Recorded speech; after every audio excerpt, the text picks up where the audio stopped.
పూర్వకాలంలో దేవతలు ఒక గొప్ప సమస్యను ఎదుర్కొన్నారు. భూమిపై విద్యాగుణాలు, జ్ఞానాన్ని ఎలా పంచాలో తెలియక సతమతమయ్యారు.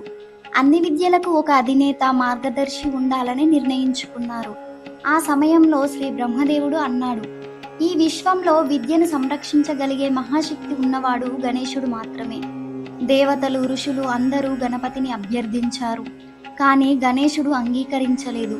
ఆయన అన్నాడు, నేను భోజనం పట్ల ఆసక్తి ఉన్నవాడిని, విద్యా గురువు కావడం నాకు సాధ్యం కాదు అని. అప్పుడు దేవతలు ఆయనకు వివిధ పరీక్షలు పెట్టారు. జ్ఞాన పరిశీలన, వేదశాస్త్రాలు, లిపిలేఖన శక్తి అన్నీ గణేశుడు నిరూపించుకున్నాడు. అంతేగాక వేదవ్యాసుడు మహాభారతాన్ని చెప్పినప్పుడు దాన్ని లిఖించడానికి గణేశుడే తలపెట్టాడు. ఒకే ఊపులో రచన సాగించేందుకు తన దంతం తెంపుకొని అక్షరాలుగా వాడాడు. వీటిని బట్టి దేవతలు, ఋషులు గణపతిని విద్యల దేవుడిగా, విద్యార్థుల ఆరాధ్య దైవంగా ప్రకటించారు. అప్పటి నుండి విద్యాభ్యాసం ప్రారంభించే ముందు విద్యార్థులు ఓం శ్రీ గణేశాయ నమః అని జపించడం ఆనవాయితీ అయ్యింది.